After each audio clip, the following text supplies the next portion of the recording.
Hello and welcome back to another video, and today we're going to be talking about the measles. Yes, I did say the measles. But before we start talking about the measles, if you enjoy the videos on this channel, if you enjoy the commentary on this channel, please like, share, and subscribe because I enjoy making the videos and I enjoy giving my opinion. So subscribe to the channel so that we can grow the channel. So let's get into the article. Air travelers should be mindful and careful of infectious diseases. And this is coming out of Ithaca, Maryland. A Southwest flight landed at Baltimore, Washington International Thurgood Marshall Airport. Whew, that's a long name for an airport. And weeks later, passengers were notified someone on board had rubella. Now, rubella is the German measles. Now, that is something that I was vaccinated against as a child. 11 News talked to a doctor Friday about how concerned travelers should be about infectious diseases. So rubella, aka German measles, is an infectious disease. According to the Center for Disease Control and Prevention, the agency got a report that someone on that flight from the Dominican Republic had come down with the measles. So I'm assuming they must have come down with the measles in their own country. A further investigation revealed it was rubella. While not as serious, doctors say it highlights a redeveloping issue in our country. So I'm thinking the person must have got sick. Maybe they were sick once they landed or while they were here in the United States and they went to the hospital. And when you come down with certain diseases or certain illnesses or certain symptoms, the hospital is required to report it to the Center for Disease Control. So I'm thinking that's how this all came about. According to Southwest Airlines, on February 9th, Flight A22 from Punta Cana landed at BWI. An investigation found a passenger on that plane had rubella, which is also known as German measles. It's a milder illness, but it can cause birth defects, so pregnant women need to be careful. So while this disease is not deadly, it can harm unborn babies. So that's why it is important that this gets reported to the Center for Disease Control because of the effect that it can have on unborn children. In general, in populations where people are fully vaccinated, there is no reason to panic, said Miriam Alexander, medical director of employee health at LifeBridge Sinai. All right, and that's the whole problem that we have. We now have a whole population of people who don't trust the government, who don't want foreign things injected into their bodies, and they're not vaccinating their children. And I am against that thought because I think about, before vaccinations were here, long before any of us were here, you had people who died of these diseases because there were no vaccinations. You had millions of people die because there was no treatment. That's how vaccinations were discovered, because they needed to treat these illnesses. I live in the United States, so a lot of these illnesses you don't hear anymore. German measles, I don't even know when the last time I heard someone say they even had the measles. So I know I had to be vaccinated against it as a child. I think that if we do see that the German measles pops back up, it's because people are not vaccinating their children.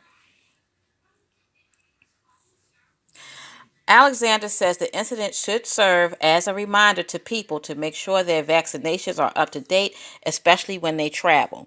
Now, I do know when you travel to certain countries, you are required to prove your vaccinations and or get new ones. And if you can't, then they will revaccinate you. And sometimes it's not just as simple as getting just a shot. It's a series of shots, and then they have to be done within certain time periods of each other, or within certain intervals. And if you miss one shot out of that series, you have to start that whole process again.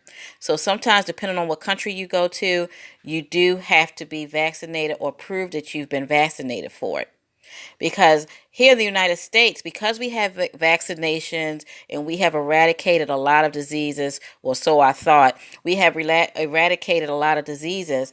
If we go over to other countries, our body may not be used to some of the diseases that are over there. So for us, it would be deadly, or make us very sick, or we can carry those diseases and start an epidemic or a pandemic, right here in our own country.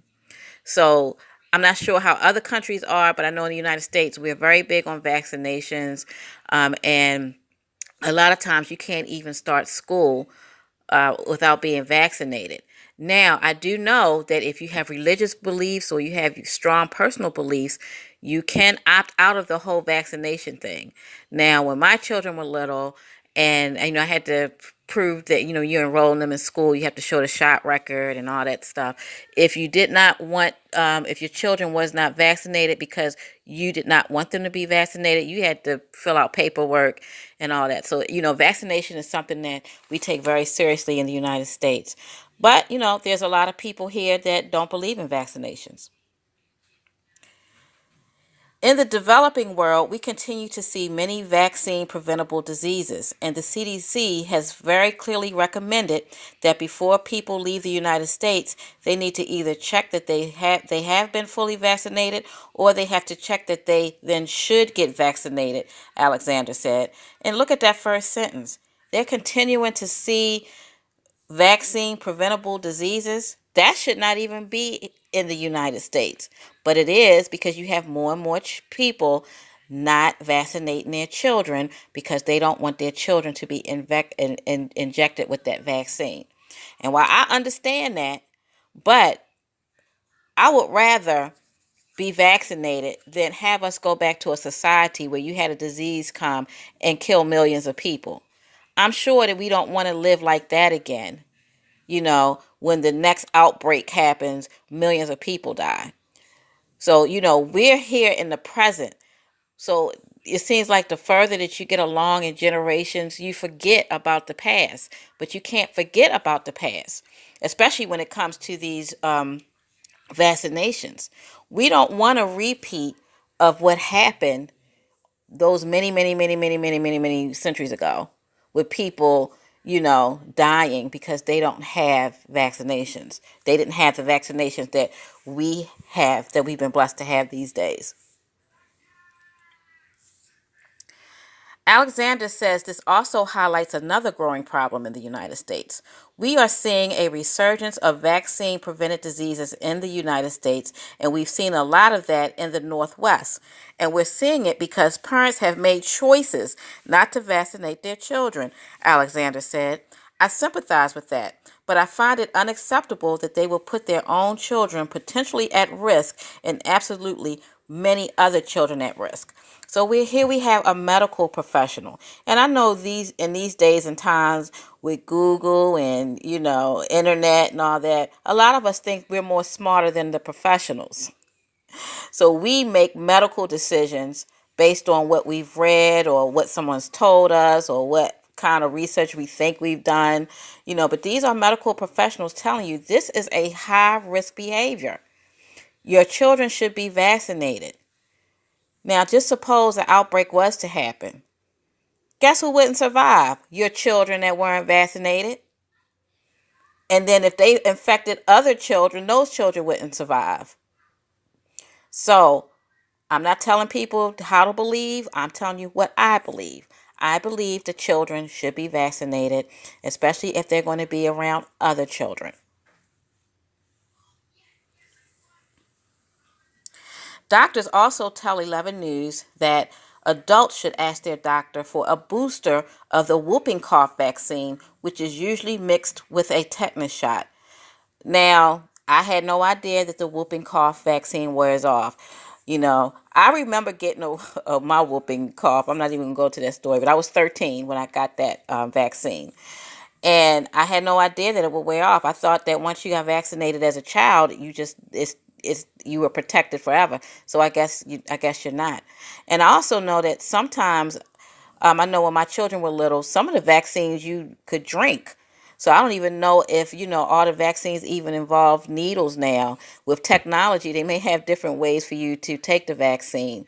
But I guess this is something that I'm going to have to discuss with my doctor, because we haven't had that discussion about whooping cough, even though I have been vaccinated when I was 13. But according to this, it wears off. So anyway, that is my thought on this whole issue of vaccines. I hope to goodness hope to God, that we don't see a resurgence of the German measles, putting a lot of unborn children at risk, because that is not going to be a good thing for us. If you enjoyed the video, if you enjoyed my commentary, please like, share, and subscribe. And I'll see you in the next video. Bye.